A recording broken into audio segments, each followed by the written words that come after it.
All right, welcome everyone. We're Semblance of Sanity. I'm Caleb. I'm Jacob. And we're here for Legend of the Galactic Heroes, episode 17. Okay, we've got a new Kaiser. A new Kaiser. Yep. We've got Trunit moving up in the political sphere of things. Emergency powers. Yes. So we've got Yang in charge of Iserlon. Yep. First good decision alliances made in a while. We've got big military leaders on both sides that are stepping down and making room for the next generation to go and take their place. We have everything kind of maneuvering over at the Fejon Dominion, where Rubinsky is trying to handle like all of them at once. Cult as well. Well, yeah, but that kind of brings it into there's more of a third party kind of end game threat feel than anything else, and yet how seriously can we take them when they're like, don't you betray us? And he's like, from the shadows. I'm totally not going to betray everyone and try and become the leader of everything. Right, the supreme bald man. Yeah. Yes. But here we are, and there seems to be, as far as we know for right now, and because Yang's going to do well with Iserlon, a bit of a stalemate with the conflict. So well, okay. The big thing is that it's not going to do with the war necessarily, conflict. It's just that it's going to be internal conflicts. Yeah. So in some ways, it's probably going to get worse because you can't just send a fleet at a politician that you don't like. You're right. Reinhardt's like, why can't I do that? Yeah, it's like, well, they have fleets too, sir, and they'll do that right back at you. My fleet is bigger. Okay, now let's go. What was it Yang said? 6-1? It's like, you're quoting the Alliance tactician now? Yeah. Shut up. Yeah. He's the only one that understands me, and Kierheist's just, in the background. Meanwhile, Bittenfeld's like, so am I off the hook? But okay. Study this guy, and maybe I'll appreciate you. Bittenfeld becomes like a god strategist, and then don't get too taken with the panties of the goddess of victory. See, he's going to learn through this, how to make the goddess of victory drop her panties, or be sure when she has actually dropped her panties. But he's saying he's going to basically be scooting around on his back on the floor with like binoculars. How did we get here? We've got ourselves basically a new kind of transition point story-wise, and we have to see what kind of focus point the story's going to take from here on out. So, y'all, without further ado, let's get into this. All right, everyone, be sure to go check out the reaction portion of the video in the description below, and then come back here for the discussion.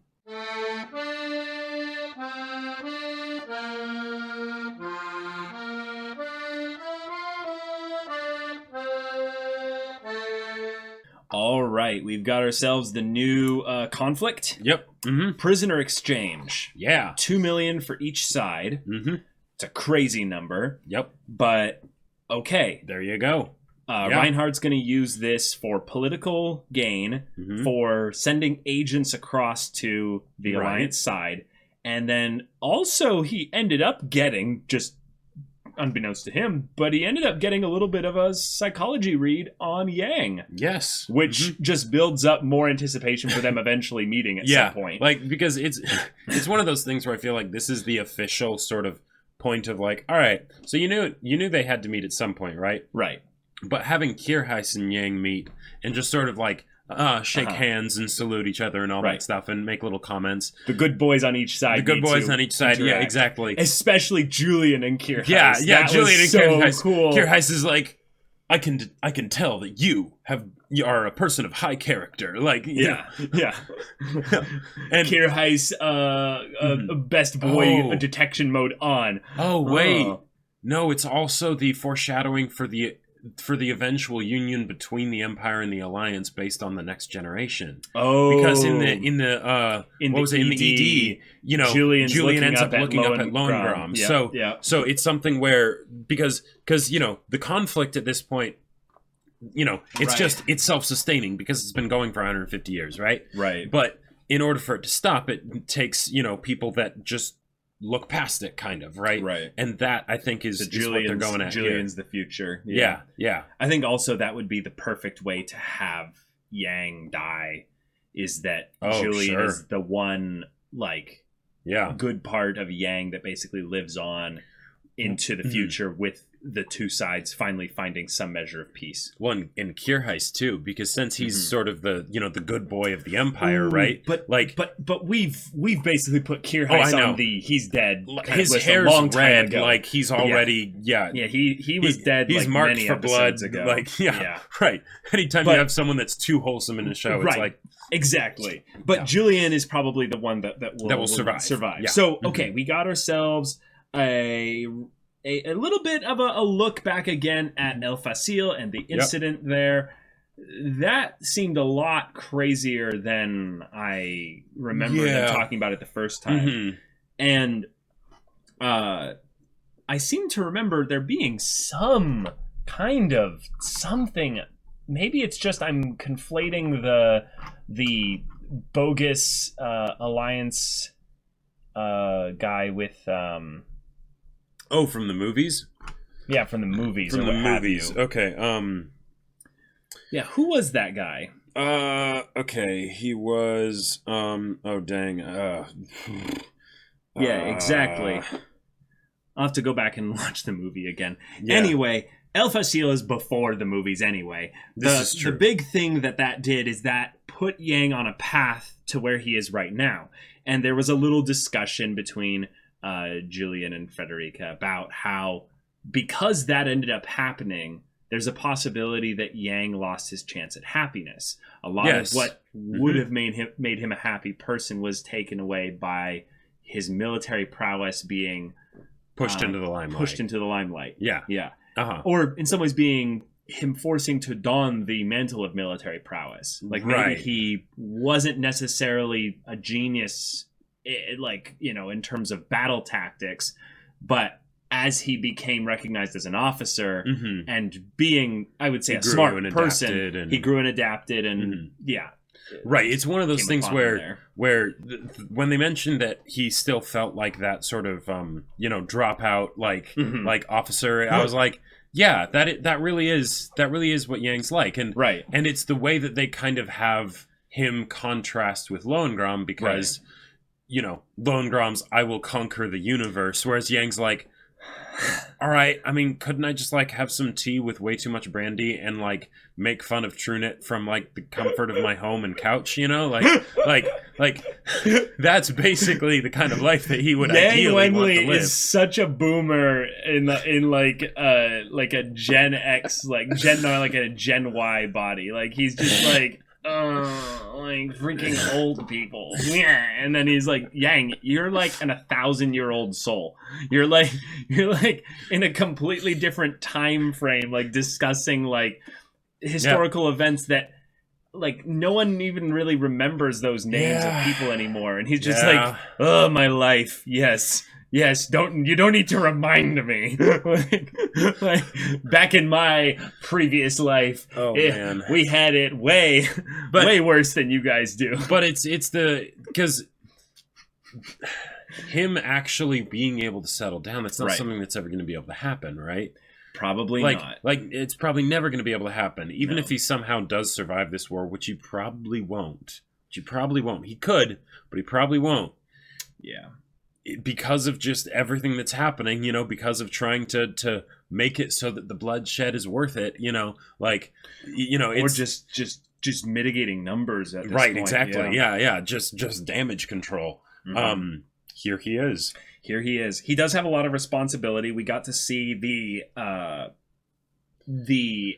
capacity of the Isolon Fortress beyond just the military stuff, but actually getting into how, if it was besieged, there's no way they would have to worry about, surviving the siege.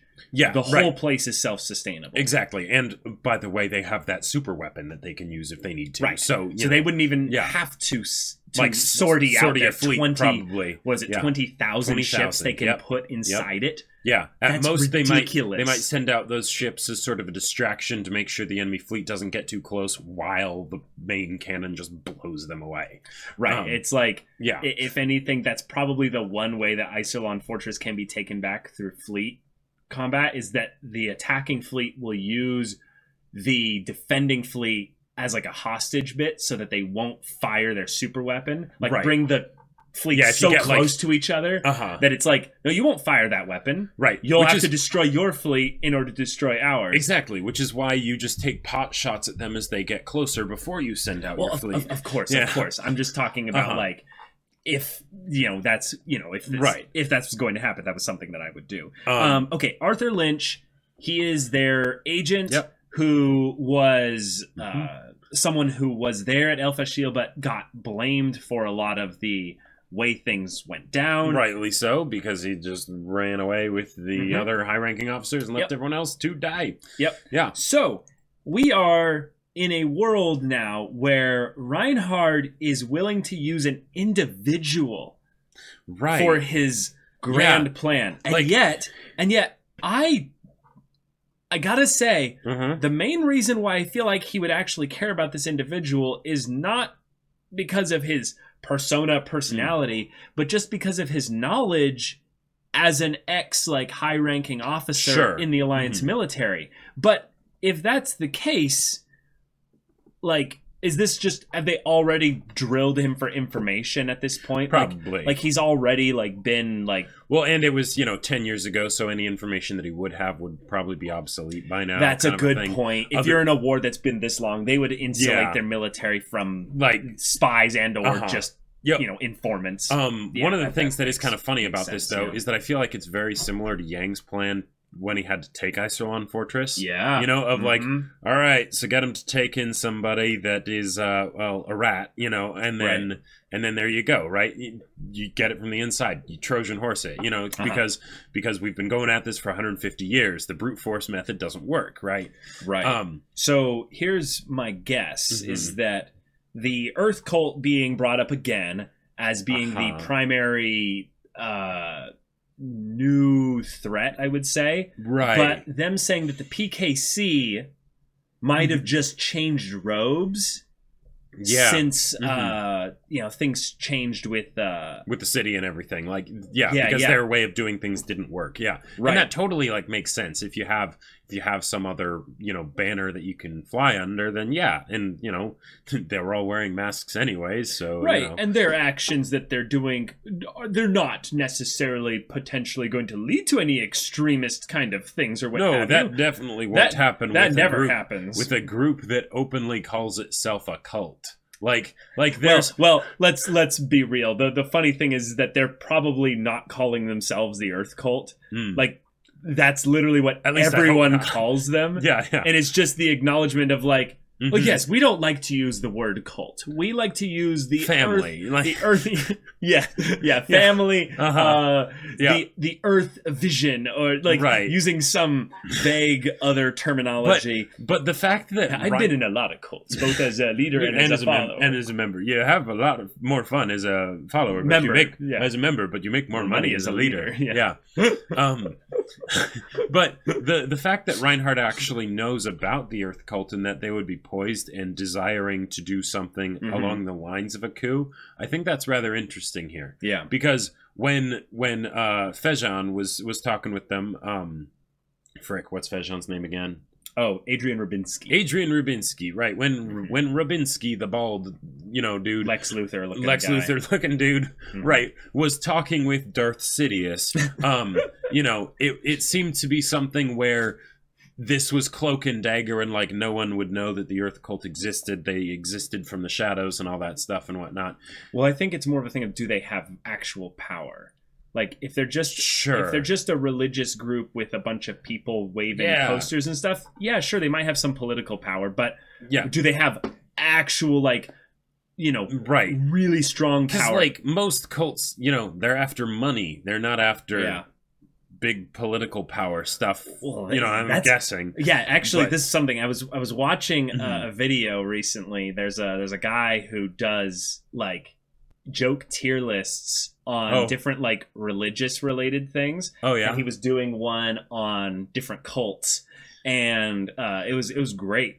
But the higher up you get in cults, the more essentially what they do is they choose a geographical area and they put a chokehold on the politics of that Really? area. Oh, wow. And so you'll see, especially in the U.S., there are certain little subsects of religion that, could be, Anyway, my point is that, they all I think everyone tend knows which one you're talking about, to mainly. vote in a very specific way. Yeah. And that's very rare in a kind of a general area to have a definitive vote. Sure. That not only is going toward this party, but also with like these specific talking points you need to hit in order to get that vote. Well, and also on a galactic society, the idea that one would get to a big enough like critical mass, I suppose, that it would be able to influence things like that is pretty crazy. Actually, something I just realized they haven't confirmed in the slightest is that there is no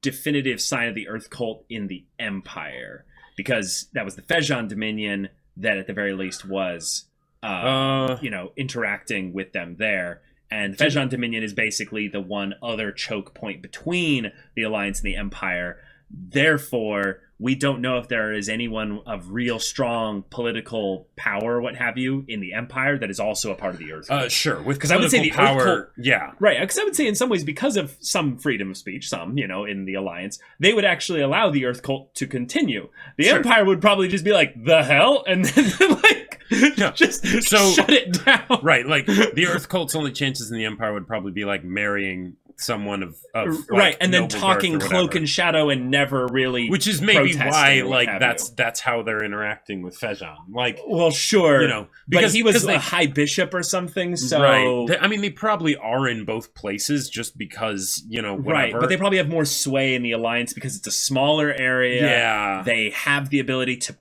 speak openly. Even though the past the Empire is where like the actual where Earth is essentially supposed to be, so that's where well that's actually a great point. If we are in the Milky Way galaxy, if we are in the Milky Way galaxy, the Earth is on a very far extended arm of the Milky Way galaxy, so you wouldn't have a really big stretch of things because galaxies are huge, right? To have basically a point where there's a little circle bit of stars or what have you, because Milky Way galaxy is a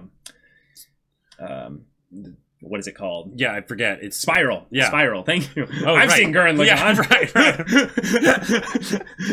That it's like, the Earth is many light years that way. Like there's it's our great home we want to go to. But anyway, that's a big thing that's going to be coming up more so. The coup d'etat. Yeah. Okay. So this is problem. Well, this is problem. I'm also kind of curious because Trunit keeps amassing more personal power. So do you think he would be involved in a coup d'etat? I think it might actually be something that goes into conflict with him, which is something that would be very interesting to see. Oh, shoot. Because okay, if he saves the Alliance from a coup d'etat. Oh, and he goes, we need better security. It's the allowing of these freakish cults and extremist and then he groups uses that as the way to justify ruling via martial law. The birth of a new galactic empire. We're not there yet. We're not there yet. We need to have that at some point. No. And then Yang can just be like, God, this is how liberty dies.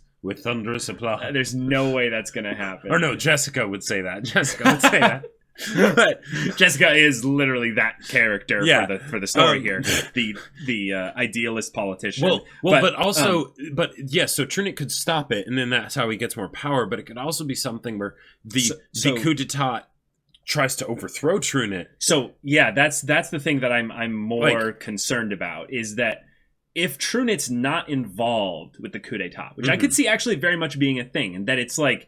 No, he's like, I genuinely believe a little bit of my bullshit, that I'm actually wanting the Alliance to be, a thing. Or even if he doesn't, even if multiple people want power. Right, totally. But I'm meaning that, if anything, his personal greed and desire for power definitely does come a little bit above the well-being of the Alliance, but it doesn't come above the existence of the Alliance. Sure, because he's tied himself to that ship. Right. If it goes down, so does he. Right. So in some ways, I could see this being a really cool way to showcase either the incompetence or competence of True. Sure. Well, yeah. Like, regardless of how they do it, there are opportunities for them to use this to build up TrueKnit in some way, whether because he amasses more power as a result of it, or he displays his competence so that he's not just some Scooby-Doo villain, like, he's bad Let's assume the coup d'etat succeeds for a second here. Sure. At least in some way, shape, or fashion. Well, just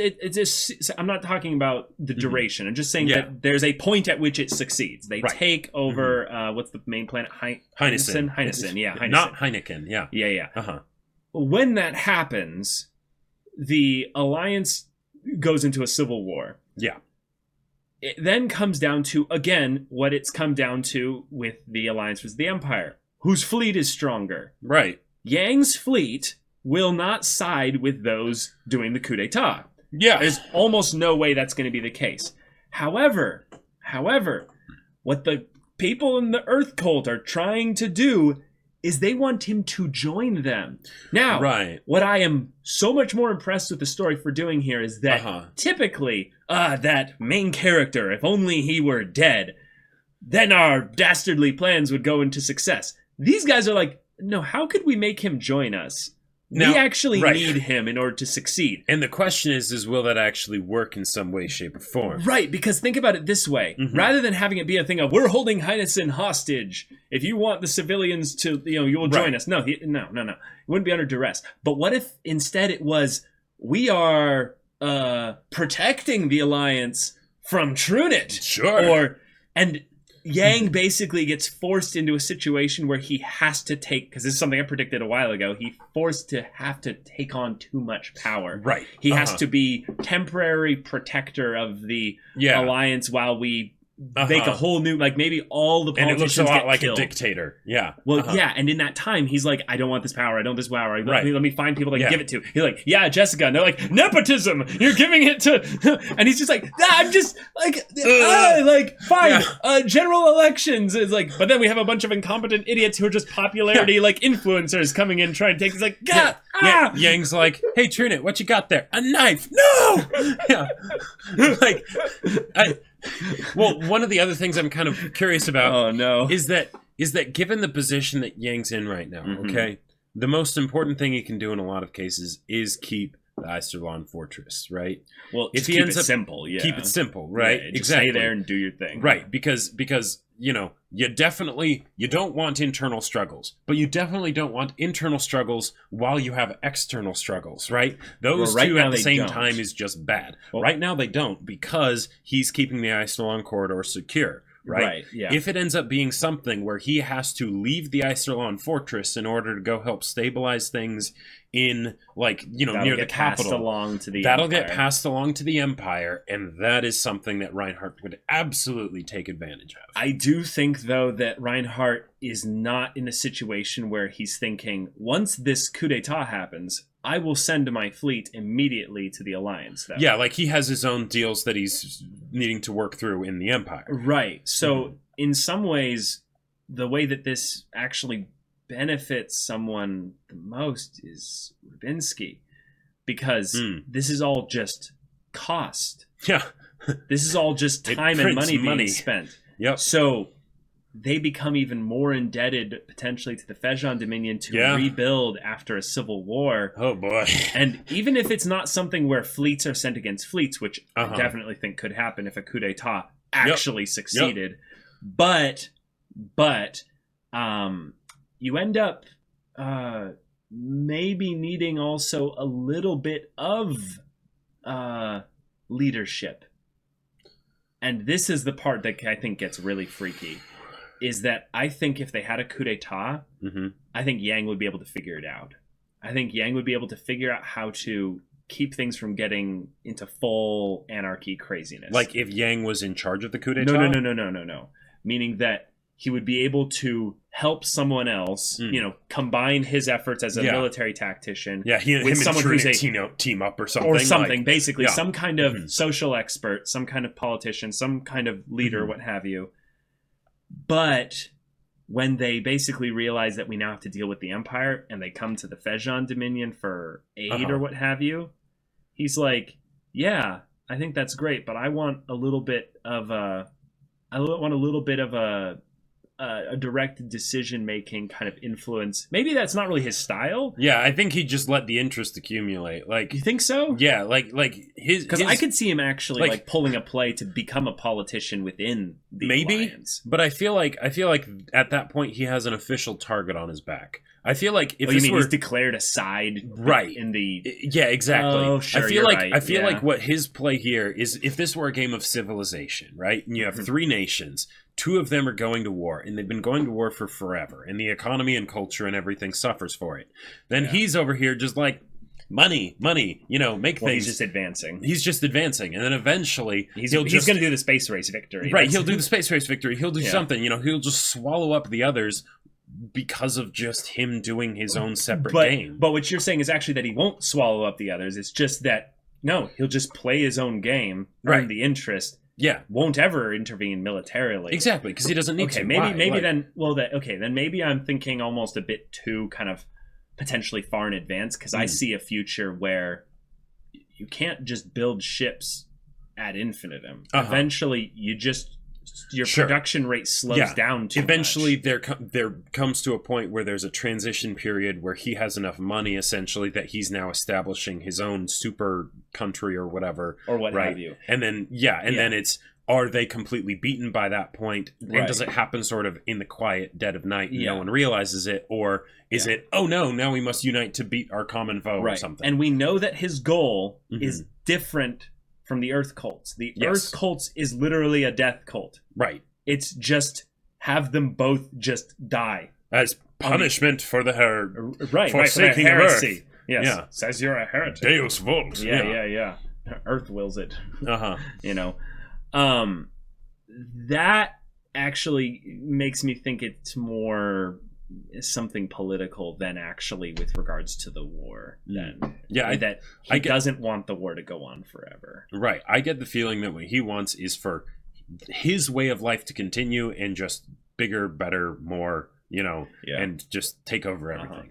Let's go into some of the personal stuff going on here. There was some really cool stuff with Frederica and Julian. We mentioned a little bit of that with the backstory, but one of the things that I think they did a lot with Julian in this is we're getting to see him growing up, coming into his own, but I would say starting to excel more in standing out as a soldier. Yeah. Apparently he has an aptitude for shooting. Yep. Which I love the simplicity of it, because he's the kid. Right. Like he's 15. Yeah. Right. But when you give basically someone the thing of, you excel at doing the thing that is necessary to kill people. Right. And then the very next kind of thing they discuss that's dripping with foreshadowing is then I'll need you to save me at some point. Yeah. Well, and it's also the idea of the regular person, the young kid, that's basically being told, while he's interacting with all these officers that dictate the lives of millions, right? They're telling him, you'd be a great frontline soldier. Yeah. You'd be great at that. Just being one of the peons that we don't even know the names of, and millions die or are captured or whatever, know. And that's a little bit scary, because then it's he might not be the next generation. He might be the martyr mascot poster child of he'll last 5 years, Yeah. Approximately. I mean, it'll take them a bunch of time just to get him out there and just have him be competent enough. But I love how it's set up in the earlier parts of the episode that if you're going to be a tool, like all of us are in this fleet here, be a pretty useless tool, all right? I love how Yang kind of shows his own lack of belief in this whole systemic aspect of war. But when he's talking to Julian, you can almost hear that little bit of desperation in his voice of please don't become useful. Please don't be me. Don't be me. Yeah. So yep. When Julian comes back to him later and he's like, you forgot your sidearm. He's like, look at me, I'm a useless tool. You think I can shoot anyone like this? And he's like, which is great. I love that they brought that up because like with Reinhardt and Kierheis, I'm guessing that they went through all kinds of like super training and I'm sure Yang did as well. Right. But like Yang probably wasn't paying attention. He probably forgot about it immediately. So he'd get a sidearm and be like, the hell is a bus? No. He's not saying that. He's saying that he was drinking previously, so he couldn't do it too. Now. That's why he was saying that. But obviously, with Julian, the idea of him being like, "But no, I care about you," so he's like, "Yeah, okay, fine, yeah, I take it, but I'm gonna have to rely on you there." I almost feel like that moment is one of those drunken moments, because he wasn't like completely drunk or what have you. But he's a little tipsy. It's one of those moments where he's going to regret it. He's going to regret that he said that. Yeah, because Julian is going to lay his life down in order to make sure that Yang's okay or something. Remember, like that. Julian's going to live. But what it is that he's going to become a killer. He's going to have killed someone, and it's going to be like something that changes him, because that's what happens when you kill someone. Yep. So I just feel like that scene has monumental importance in the grand overarching story bit of the story flow, and we just have yet to know exactly why. But yeah, great episode. I loved all the just casual dialogue between that was officers. a lot of fun. It's a really fun episode. Yep. Got ourselves a little bit of a cliffhanger as to what Yang was talking about with, I believe that was Bucock. I believe so. But because they didn't say what it is, that means whatever it is, it's going to go well. Yeah, and it probably ties into Yang's plan for the prisoner exchange. Right. So, exciting stuff. So y'all, if you want to see the next episode's reaction and discussion right now, go check out the link in the description below for our Patreon. You can get on early access there. You can watch full-length timer reactions there. And all this comes with Discord access, so you can chat with us and the community there about this show, about anime in general. And you can also talk with Jake about the sci-fi novel that he wrote. Yeah, I wrote a sci-fi novel. It's real cool. It's called Battle Lines. And it's on Amazon. If for some reason you haven't gotten it yet, link in the description. Go check it out. Yeah, so if any of that interests you, we'll see you there. But until then, we're Semblance of Sanity. I'm Caleb. I'm Jacob. And we'll see you all next time.